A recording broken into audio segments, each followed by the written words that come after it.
recording and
Hi, Kris. Good to see you. Good morning. How are you, B? I'm doing good. Love the music. Nice. Good morning, everyone. Welcome. Just a quick reminder, our session today will be recorded. And of course, it will be on YouTube sometime soon. So please feel free to mute yourself during our presentation today. And you could probably hear my little dog in the back doing her bark for a moment.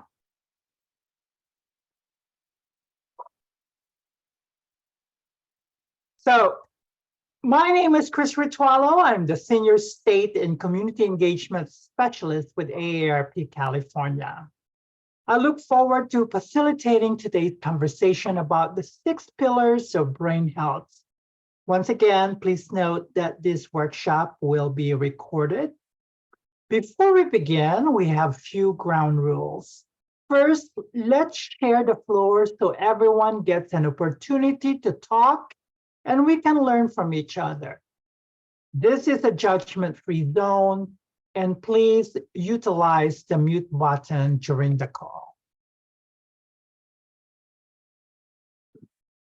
I want to share a disclaimer that this session is intended to be very informational and educational and does not constitute medical advice, diagnosis, or treatments. You should always seek the advice of a physician or other qualified healthcare provider regarding your personal health and before beginning or changing any treatment, activity, program, or dietary plan. AARP is not responsible for the consequences on any decisions or actions taken in reliance upon or as a result of the information provided during this event. I am not a medical expert and I cannot provide specific advice or recommendations, but hopefully the information we cover today will help you make informed decisions on how to lead a brain healthy lifestyle. Let's start, of course, with some good news. Until recently, the prevailing scientific wisdom held that the human brain was pretty much fixed early in life. Experts believed that at birth, our brains had all the cells we were ever going to have. I am not a neuroscientist or a medical doctor, and I don't play one on TV, so I'm not going to go into the structure of the brain or how it can operate. But what I share with you today is based on research. And the good news is that regardless of age, our brain is constantly changing and can make new nerve cells. The best part is that we can do a lot to take charge of our brain health and improve our quality of life. Now, experts say that only about 30% of physical aging can be traced to our genes, and the rest is up to us. Now, based on the current brain research, vetted for you by AARP's Global Council on Brain Health and our work for staying sharp, we have identified 6 pillars of a brain healthy lifestyle. Today, we're going to have a conversation about, or we're going to discuss the 6 pillars of the brain health. Engaging your brain, learning new things. Be sociable, stay socially engaged, ongoing exercise, be very, very active, eating right, eat a brain healthy diet, sleeping, restorative sleep, and lastly, managing your stress. Now let's talk about really quickly about the importance of brain health. There are significant trends today that make it particularly important to stay sharp and maintain your memory. First, life expectancy is increasing. And needless to say, we will want to be in good health to enjoy these extra years and the experiences we find in them. A second and important trend is that people are rethinking retirement and redefining the whole notion of traditional retirement. Many people will decide to continue their careers or start a new one, either because they want to or because they must for economic reasons. Since we are living too longer, the prospect of skyrocketing healthcare costs gives an additional incentive to live as healthy as we can for as long as we can. Let's first discuss the importance of discovering or learning new things. Studies have shown that challenging your brain in new ways or exercising your brain throughout your life may really help strengthen your brain. Our brain is stimulated and grows when we learn new things or pursue new interests. Stay curious and give yourself a good mental workout by doing something that challenges your thinking, offers you, of course, enjoyment, and encourages you to grapple with new and complex ideas. Activities that challenges your brain and may help to preserve brain function include teaching or taking a class, just like what we're doing right now, learning new languages or dance, namaste, playing a musical instrument. I know that ACC is offering a lot of the ukulele class, which one day I'm going to take. Doing complex arts and crafts, reading a challenging book, or exploring a topic that is really novel to you. Playing challenging card or board game, and of course, writing letters. Now, there's a question if the brain games are helpful. We play a lot of the Sudoku or Wordle online right now. Clinical trials have not proven brain games will prevent a degenerative process or the onset of Alzheimer's. Now, while there is an evidence that brain training can improve performance on the task you are training on, there is a little evidence that they will result in better everyday cognitive function. Right now, of course, there's a lot more research that is needed. Now, studies suggest that people who have good social networks live longer and are physically and mentally healthier than people who are socially isolated. We've seen that during the pandemic. There's so many older adults and many people that are socially isolated during those 2 years. Now, connecting with other people is very stimulating and challenging, often adds meaning and purpose to our lives.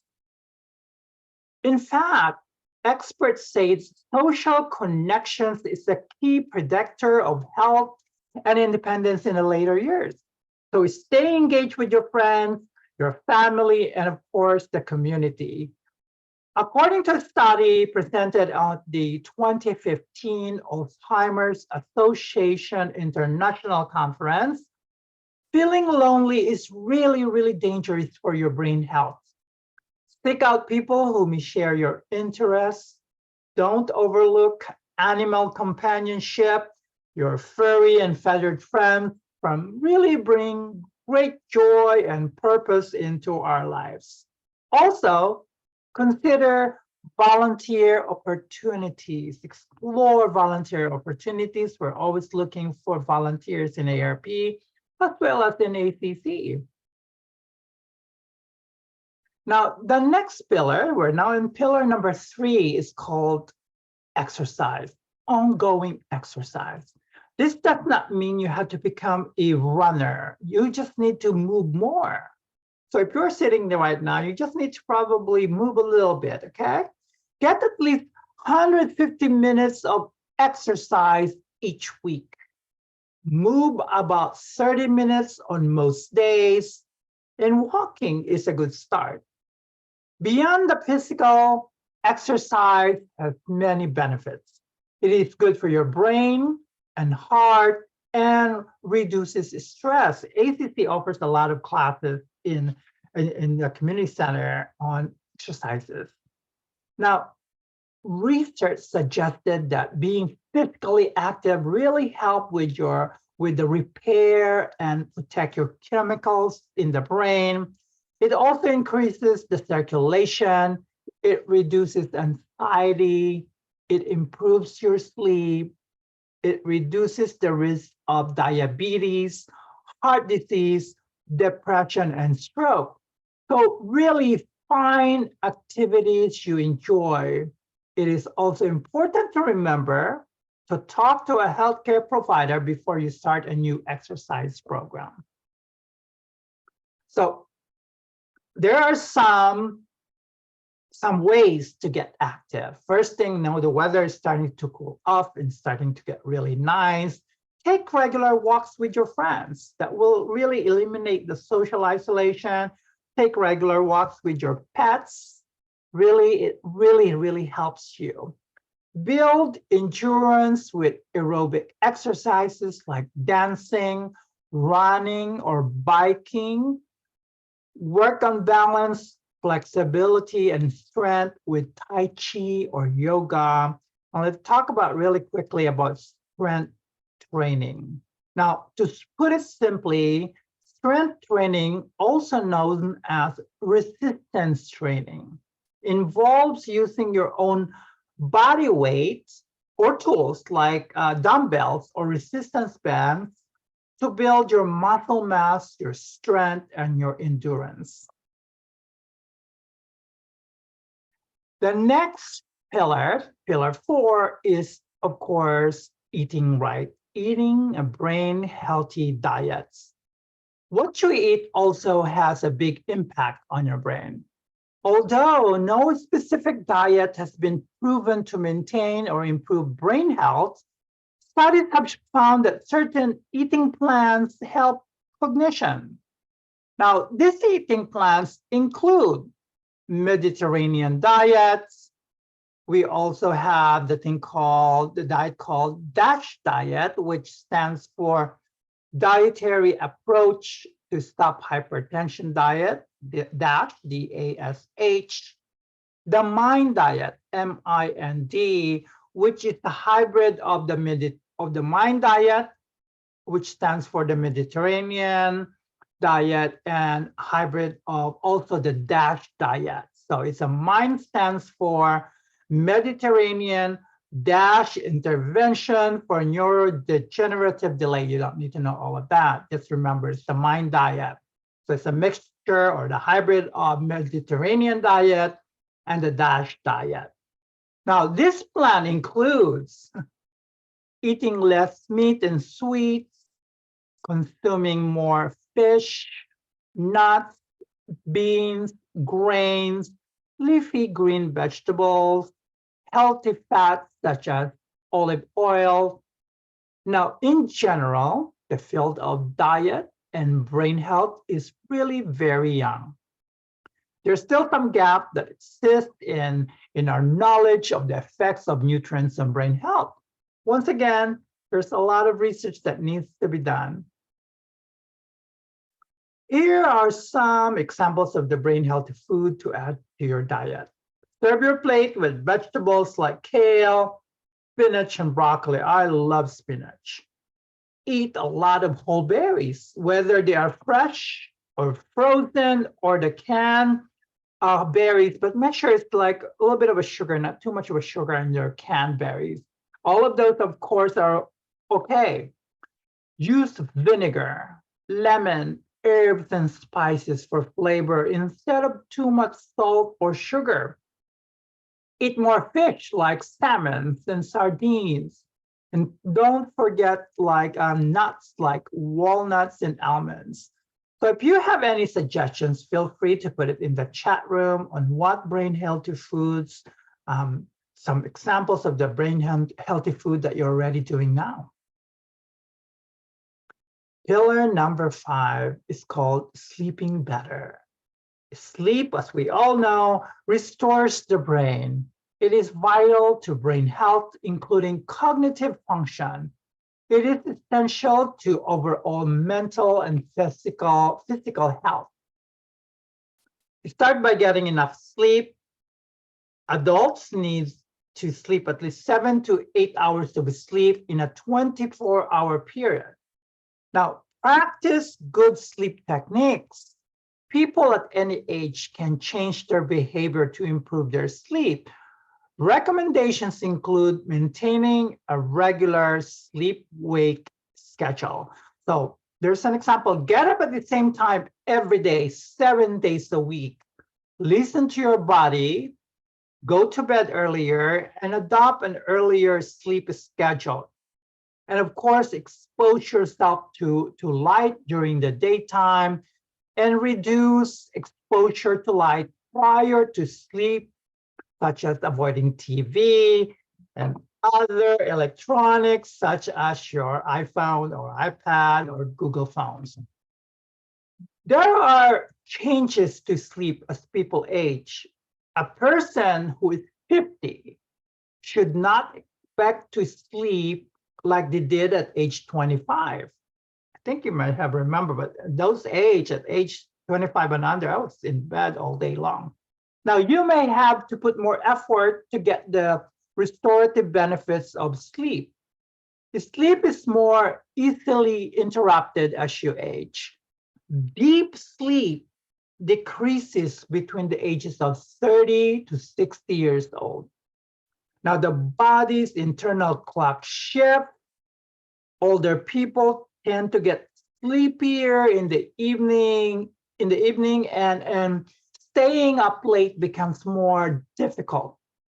They also start to wake up earlier in the morning. For example, you may get sleepy at 8 or 9 p.m. Go to sleep, sleep your 7 to 8 hours, and wake up at 4 or 5 a.m.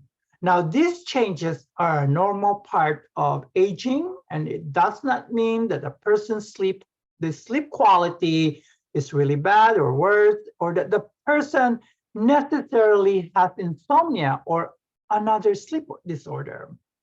It just means that the timing of your sleep has shifted. Now, don't worry about an occasional bad night of sleep, but consult with your healthcare provider if the lack of sleep is affecting or negatively impacting your life. Okay. Somebody made a comment in the chat room that they made a sardine sandwich the first time yesterday. It was so surprised how good it tasted. Oh, I love sardines, especially with the olive oil on it. It's good. Here are some ways to get better sleep and its restorative benefits. Adjust caffeine intake. Beginning after lunch, avoid caffeine. Keep pets that disturbs your sleep out of the bedroom, which I have never done this because let me tell you, my pet sleeps with me. She sleeps in the room. And you know what? She keeps quiet, but once in a while she wakes me up. Now, restrict fluids and your food 3 hours before going to bed. So make sure you stop drinking fluid or eating. If you go to bed at 9, so maybe like at 6:30, you need to kind of restrict that fluid and your food. Keep your smartphones, your TVs, and electronics out of the bedroom to reduce light exposure prior to sleep. You know what I actually do, because I use it as an alarm clock. I actually put it on do not disturb at nighttime, and I turn it over so I don't see the light. So I also wear a mask, a sleep mask at night, so I don't really see the light at nighttime. But try doing that.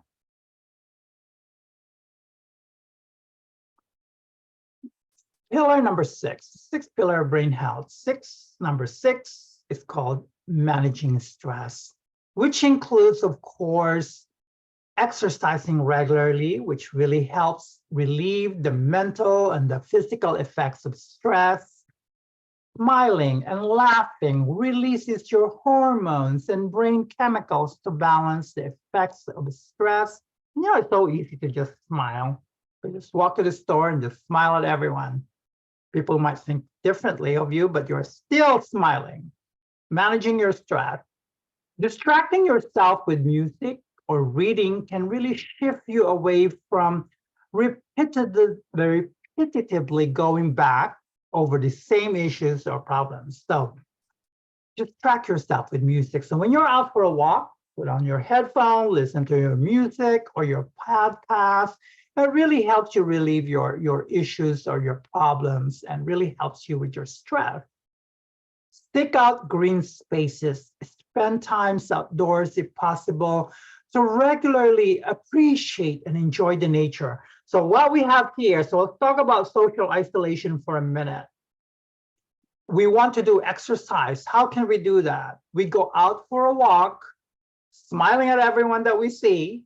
We put our headphones on, we listen to the music, we are listening to our podcast or a book on tape, they call it, and we are out on the green spaces. So, and all of this that we're doing really is helping you managing your stress, which in turn will help you sleep better at nighttime. So really all of these are interconnected. There's another thing that I've learned few months ago is that, you know how we always walk and we always look in front of us or down? Nowadays, many people are always looking down because of their phone.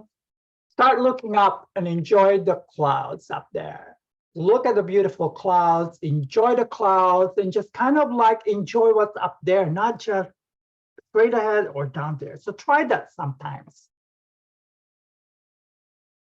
There's some ways to reducing stress. Confide in your friends, your close friends. Being silent and still quiets the mind.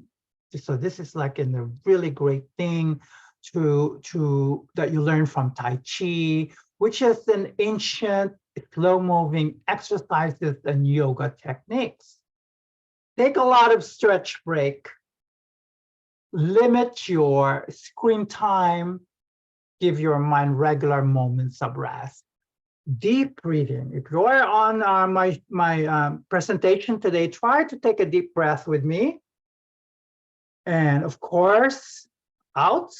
So if you practice deep breathing regularly, it can really help calm you. And of course, the extra dose of oxygen is good for the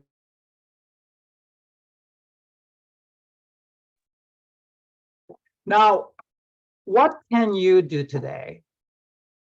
Really, in conclusion, aging studies consistently point to a few fundamental qualities of brain healthy lifestyle. The overall message is, of course, to stay active mentally, physically, and socially, with special attention to your healthy diet, good sleep, and stress reduction. Start with small steps and try to do something every day. So if you have something in mind, pick one thing you can do today that may help your brain. Feel free to put it in the chat room. Okay. Now, you have really taken a very important step toward improving your health by joining us today. I encourage you to keep that momentum, and I want to be sure to mention resources to you. Staying Sharp, which are ARP members or non-members alike, receive free access to tools and resources focusing on the 6 pillars of brain health. ARP online learning, go to learn.arp.org, or of course, reach out to ACC. You have offers so many classes that are either in person or virtually. Explore the resources, the information and assessment on ARP Staying Sharp pages, stayingsharp.arp.org. We have reached the end of my presentation today. I hope you've learned something at least from me today. And if you have any questions, feel free to unmute yourself or go ahead and put it in the chat room. Any questions or what are you expecting to do this week that maybe help you with your brain health? I know, B, you started your sardine sandwich. Maybe that's a good one. And also, B, go ahead. Yeah, I was really surprised how well that turned out because I just Googled, what can I do with a can of sardines? And I added all these ingredients and herbs, and it was like, wow, it was surprisingly good. Good. Glad to hear that. Any other questions or comments, maybe? So if we don't have any questions, thank you so much for joining us today. And we hope that you join us again for future presentations or events at ACC. So reach out to ACC and see if they have anything going on. Sean? Thank you so much. And feel free to reach out to ACC for any questions. Thank you. Have a good day.